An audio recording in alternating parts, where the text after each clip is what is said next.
രാജാക്കാട് പഞ്ചായത്ത് 8ാം വാർഡിൽ മഴക്കാലപൂർവ്വ ശുചീകരണം നടത്തി.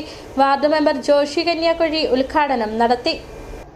രാജാക്കാട് ഗ്രാമപഞ്ചായത്തിലെ ടൗൺ ഉൾപ്പെടുന്ന 8ാം വാർഡിൽ മഴക്കാലപൂർവ്വ ശുചീകരണ പരിപാടികളുടെ ഉദ്ഘാടനം നടത്തി.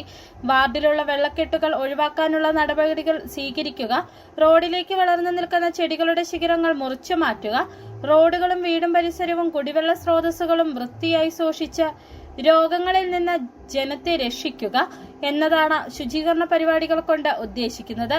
Mini stadium watershed committee chairman Titus Jacob അധ്യക്ഷത വഹിച്ചു. Town ward member Joshi Kanyakuzhi ഉദ്ഘാടനം നടത്തി. മഴക്കാലമായതോടുകൂടി രാജാക്കാട് പഞ്ചായത്തിന്റെ ചെറു റോഡുകളിലെല്ലാം ഒത്തിരി പള്ളകളൊക്കെ നീങ്ങിയിരിക്കുകയാണ്. അതിൻ്റെ ആ പള്ളകളൊക്കെ നീണ്ടു നിൽക്കുന്നതിൻ്റെ ഭാഗമായിട്ട് ആളുകൾക്ക് മഴക്കാലത്ത് യാത്ര ചെയ്യുമ്പോൾ വഴിസലോട്ട് മാറാൻ പറ്റാത്തൊരവസ്ഥ വരുന്നു. അതുപോലെ ആളുകൾക്ക് സുഗമമായി നടക്കാൻ പറ്റാത്തൊരവസ്ഥ വരുന്നതിൻ്റെ പേരിൽ നമ്മൾ അതിൻ്റെ ഭാഗമായിട്ടാണ് രാജാക്കാട് പഞ്ചായത്ത് ഒരു പദ്ധതി ഇറക്കിയിട്ടുണ്ട്. രാജാക്കാട് പഞ്ചായത്തിൻ്റെ വഴി സൈഡിൽ നിന്ന് റോഡിലോട്ട് നിൽക്കുന്ന മർച്ചന്റ് അസോസിയേഷൻ പ്രസിഡന്റും വാർഡിലെ അംഗവുമായ VS ബിജു മുഖ്യപ്രഭാഷണം നടത്തി.